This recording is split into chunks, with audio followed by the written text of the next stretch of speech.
Swayam Prabha. Digital India. Educated India.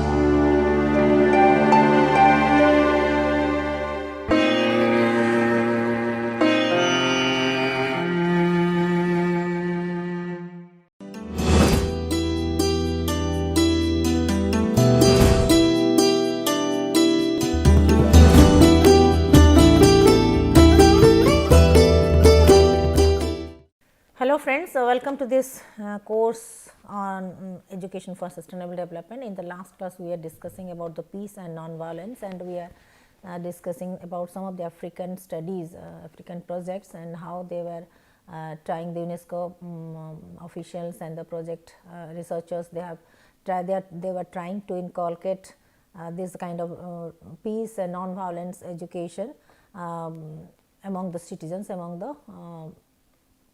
the people in the society. So, what was their results? Let us see what is the results, or that the findings, that means the themes, the consensus, or you can say the outcomes of all these projects and the projects and the training and workshop is that the results are like: the education to peace, citizenship, democracy and human right is integrated into the formal and non-formal teaching and learning systems, and reinforce the mutual understanding and the social cohesions. So, the project that was started in the African countries and being sponsored by UNESCO and other funding agencies.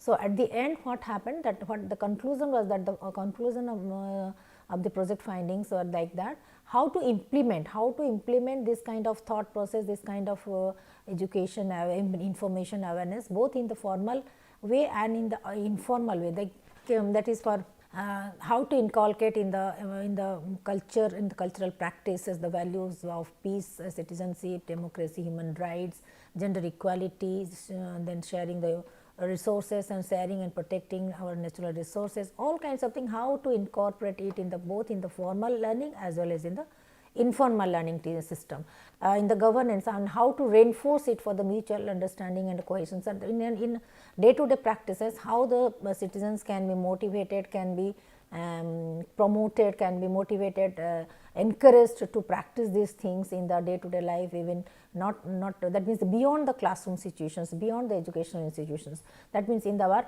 business or in the business practices, in the day to day life, workplaces also, how they can that means how they can practice it, this kind of. So, for that definitely it requires a long term, long duration, long time to build, but it is a like for example, after this World War II, this Hiroshima Nagasaki things, the Japan has incorporated in their system in such a nice way that over the generation again and again, one after another generations, that they have you can say embedded in such a way in their system, in their education system, that it has become a cultural practice now.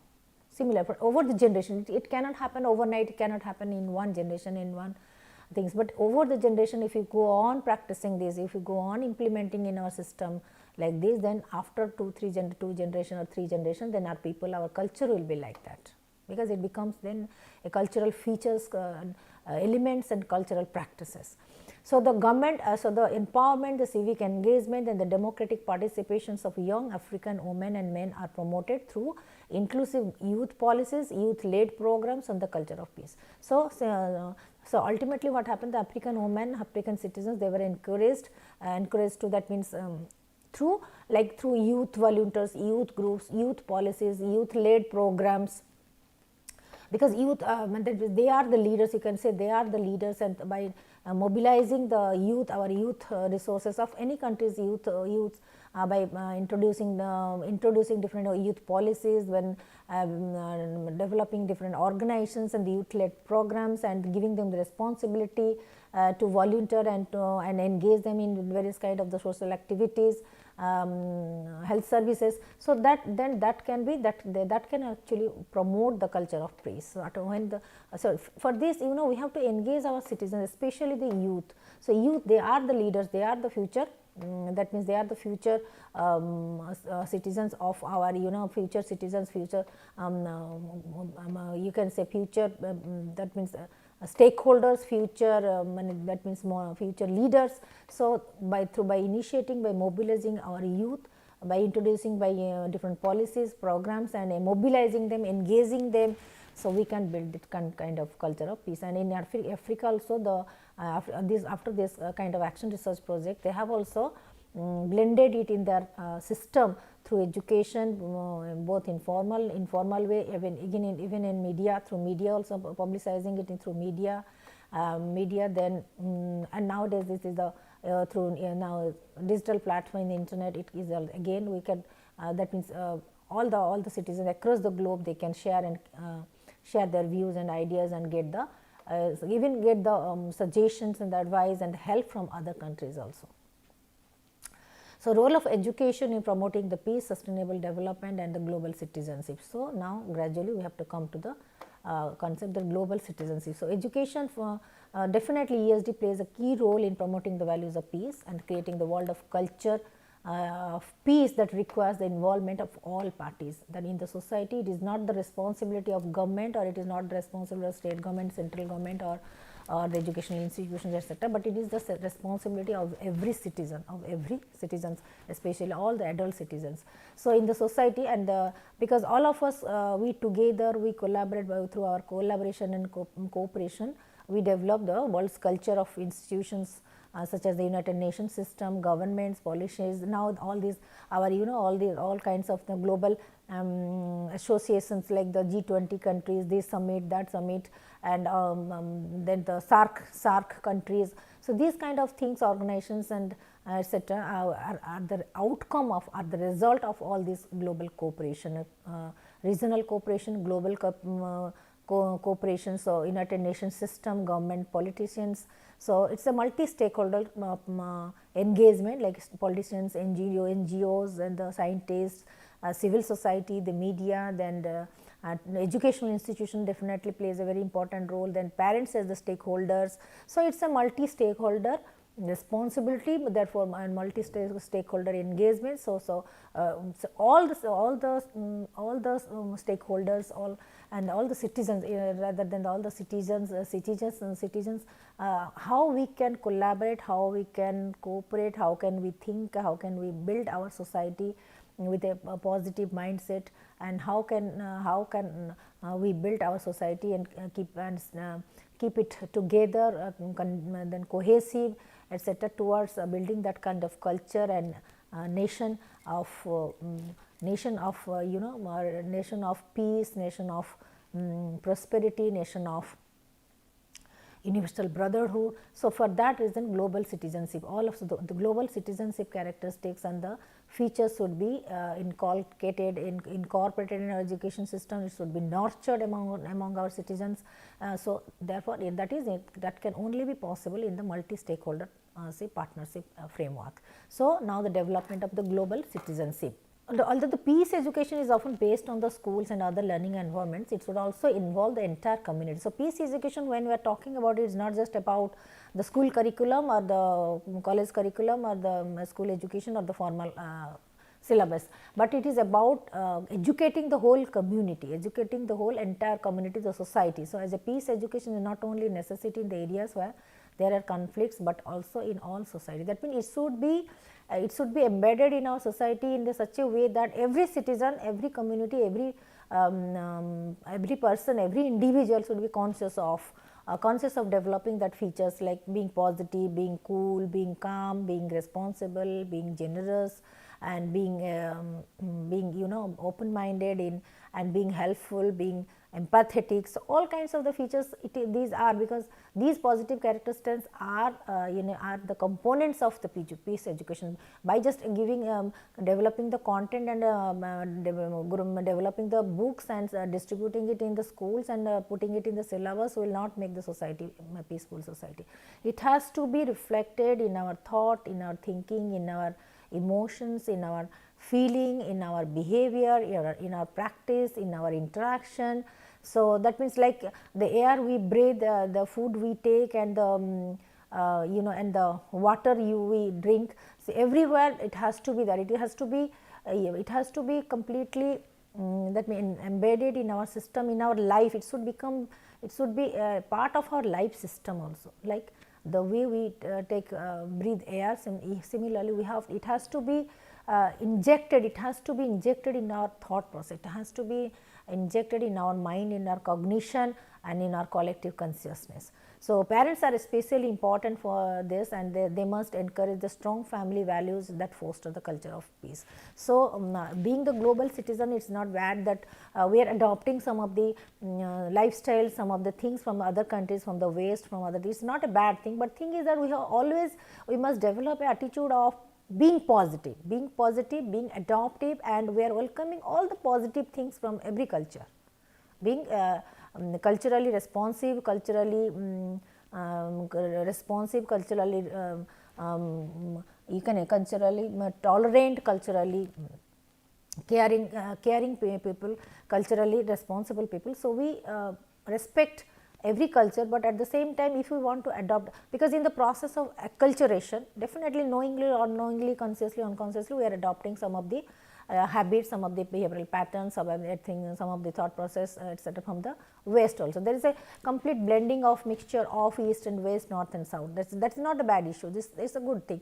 The thing is that we always focus on the values which are universal values, which are positive values across the culture and caste and creed and ethnic background. So, learning the new things from others, the adopting some of the Western values in our society, like in Eastern countries, our society is not a bad thing, but always we have to set up in a fix in our mind that we have to be positive.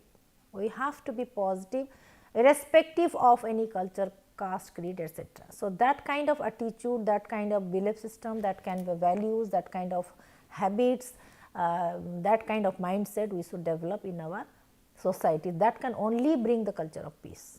So, being positive, being tolerant. So, we have to develop one by one positive characteristics, positive attributes. So, that can only establish the culture of peace. So, now in India also we have this Mahatma Gandhi Institute of Education and Peace, that is MGIEP. It is being it is being sponsored by it is a part of government organizations, our government of India, and it has the, it is, you can say, it has the network with it works collaboratively with UNESCO office. So, this MGIEP in India actually primarily advocates for this peace education and youth engagement, and also educational curriculum and etc. So, education ESD for like MGIP's framework for the 21st century. What this Mahatma Gandhi Institute of Education and Peace has actually designed the framework for India in 21st century, that is education, ESD and peace develops people's skill to take action that improves the quality of life now and the future generations. So, definitely their framework, this peace, that means MGIP's framework or ESD with peace, along with the peace education for developmental as well as the peace, and not only it enhances the people's skills, competencies, empowers them with job skills and other kinds of skills, and but also it improves the quality of life for the present as well as for the future generation, because it establishes a kind of mutual understanding, trust, building the trust, then rapport building, then cohesiveness and team building, cooperation. So, all these kinds of things for the 21st century citizens, and it would be meaningful for MGIP to recognize the fact that there are several crucial questions, issues facing people in all the societies, irrespective of any challenges, irrespective of any queries and any cultural and contextual and regional and language related issues, any kind of challenges, because challenges, peace can only settle down, peace can only bring the solutions. And how to achieve the peace, how to practice the peace, look like being positive, being developing positive character strength, being enhancing our skills, listening skills, tolerance, then competencies in communications, then cooperation, then collaboration. So, that is why nowadays in 21st century we are very much advocating for learning pedagogy, that is which is more of learner center, more of problem centric, problem based learning, project based learning, cooperation. We are giving more emphasis to collaboration, cooperation, and in the especially in the virtual platform also, in the virtual learning platform also, we are again trying to establish the networks and the learning communities, and through digital platform also, that is to bring that kind of unanimity, that cohesion, then conscience and consensus, everything, to resolve any kind of critical issue, any kind of dilemma, any kind of conflict, any kind of problem. So, that is the, if the approach, the strategy is the mental state, and the framework is positive, that irrespective, it does not matter what happens to me or what happens to our society, any kind of disaster that we can overcome, any kind of challenge that we can mitigate, provided we are together, we are cohesive, we are dynamic, and we are tolerant, etc. So, it is putting together, because definitely individuals, every individual's effort, energy, and the collective energy and effort, that definitely the outcome will be better. But the thing is that how to put people together, build a rapport, then establish the trust among themselves and the cohesiveness. So, that is how nowadays even in the organizations and educational institutions, team projects, team learning, group, then the team behavior, leadership behavior, all kinds of the things are being promoted and nurtured among the students, among the learners. So, next thing, so that is why now this includes this peace education, non-violence, and how SDG sustainable development can be possible, can be achievable through this peace education. So, how to, now we have to also include how to preserve and protect the environment, reduce the pollution, manage the natural resources in a sustainable way, how to reduce the inequalities that exist between different people in all parts of the country to protect the human rights, how to develop peaceful and harmonious communities by promoting understanding people who are different, that is people who are different from one another. That means, so in the if we try to build up an inclusive society, then we have to take care of every section, every group of people, like the children, the adult, the women, and then the rural people, then the urban people, then skilled people, educated people, then or we can say uneducated or the less literate or less educated, underskilled people, how to promote them, how to bring them to the mainstream, that by assessing their need, by educating them, by giving training, by empowering them, then facilitating them through financial resources, everything. That means, all our efforts would be mobilized, would be motivated and directed towards the collective development of our society. It is not about you and me and he or she, but it is about our people, that we feeling has to be there. So, that is why through this approach, through this positive approach, all kinds of inequalities, deficiencies can be removed, like how to reduce this inequality, not in terms of gender, but also resource, access to resource, education, health practices, services. That is why during this pandemic also, this is actually it is, even though it is a disaster, it has also come as a blessing in disguise also, because during this because of this challenge, we have also learned, we have also updated ourselves, we have also learned certain new things, how to be that means how to be stay together, how to stay together, how to serve other, how to think about others.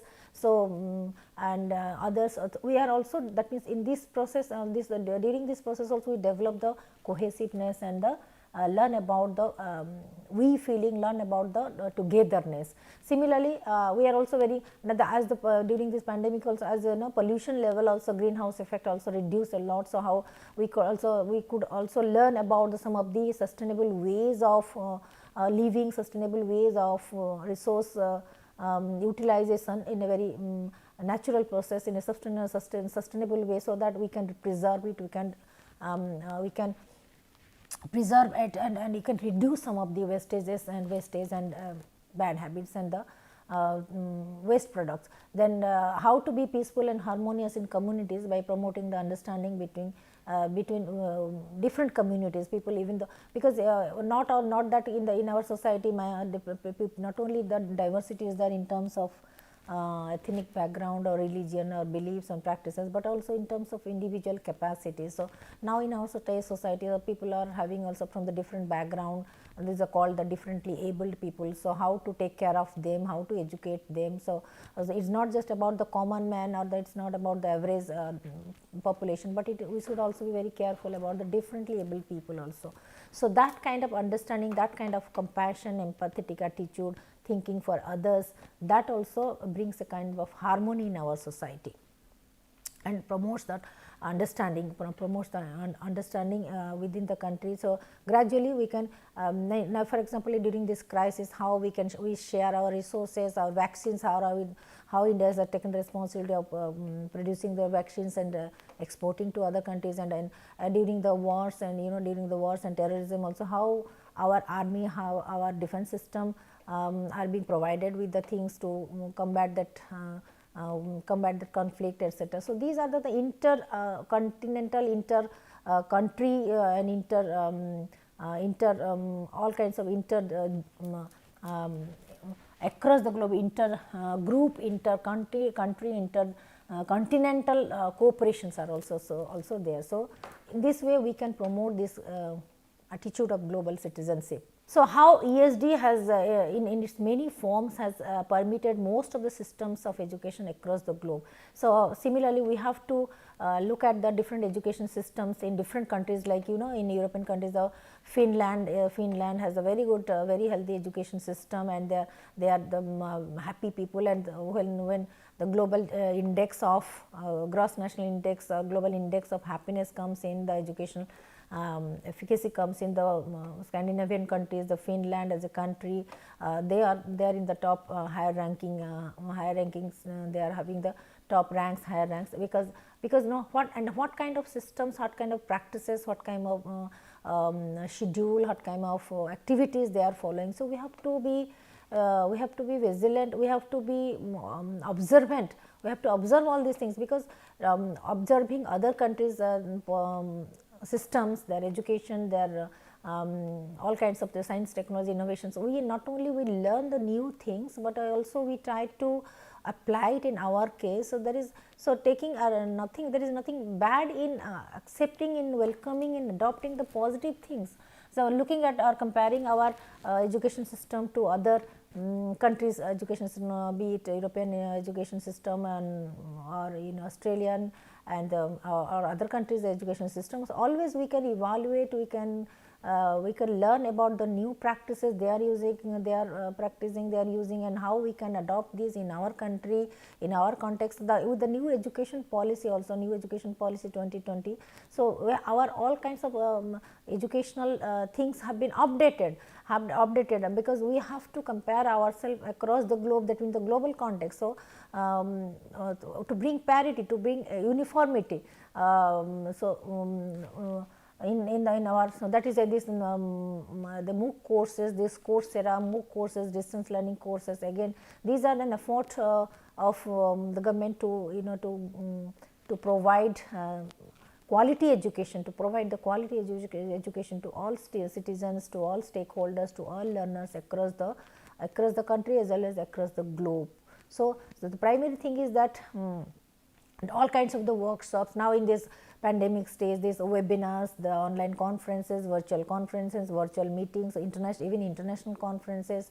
So, the basic thing is that to promote the education for international understanding. So, here the recommendation of different international conferences are like to promote education for international understanding. So, global citizenship again takes into account the education international understanding. So, the first international document giving the concrete guideline for educational authorities and practitioners on how to promote the education for international understanding on the global scale. So, that is to scale up our technology, scale up our learning system, scale up our policy and governance. So, all kinds of things, that is to bring that, to promote the international understanding. So, then what is the tool? What is the tool that would allow us to achieve such a mission? What does the education of humanity for justice and liberty and peace actually imply? So, is it mere literacy, is mere literacy, education and bookish knowledge, information is enough, or actually anything else is required? So, it gives a special emphasis to trying to adopt a common and universal approach beyond the political ideological divisions. socioeconomic gaps and the different educational concepts and strategies, that is the given by Lawrence Surendra. So, that means irrespective of political background, ideological background or socioeconomic background, whatever. So, we have to emphasize on to how to adopt, how to develop, how to groom, how to nurture the universal values, universal standards, universal quality, universal to fill up these kind of the gaps, all kinds of the socio-economic gaps and the political things. So, the enterprise of education, hence, and nowadays education is an enterprise, education is an social enterprise, education is an industry. It is also in the industry in the sense that it is actually, it plays a very vital role, profound role in bringing the transformation. Since now the pedagogy is also evolved. Now, initially that is the learner centered, that means constructive learning approach to that means going beyond the traditional lecture system to be more learner centric approach, to now it has become to be more more transformative in nature. That is, education is such a platform, is such a enterprise which can bring 360-degree transformation and change in the society. So, education provides a critical link in understanding the connection between sustainability and peace. How the sustainability is such a concept, it is it can be linked to anything in human ecosystem, in human life, and it can be related to our environment, it can be related to our finance, it can be related to our life space, it can be related to any kind. So, it is such a concept how we can relate it to all aspects of our life, all aspects of our ecosystem. So, how it can only, so that education is such a link, education is such a concept which can establish the link between sustainability and peace, sustainability and environment, sustainability and financial prosperity, international understanding, global citizens, every kind of thing. So, it sharpens the people's sharpens and builds the people's skill to action, to take action that improve our quality of life now and for the future generations. So, ultimately the goal and ambition and target is how to enhance, how to improve our quality of life for us, for the present generation as well as for the future generation. How can we protect the future, a secure future for our next generation, for our children, as well as at this moment how we can enhance our quality of life. Quality of life is not limited to only the financial gain or economic growth, but etc. Education is actually how to utilize its sustainability, how to use it, how to protect it, how to preserve it. So, this kind of thinking skills, cognitive approach, cognitive and behavioral approach, these strategies actually education can only provide us. So, if the institutions, teachers and the learners in every national context are made aware of and understand this connection between sustainability and peace and in the society and that the social responsibility and how the global peace and sustainability are very well connected, how to establish this connection, how to enhance it, how to work upon it, how to take it seriously, how to behave responsibility according to the universal values and global peace and principles of sustainability, then only we can enhance good our lifestyle, our quality of life, but also we can protect the quality of life of our future generation as well. So, now I want to stop it here. The next class will continue the following things. Thank you very much.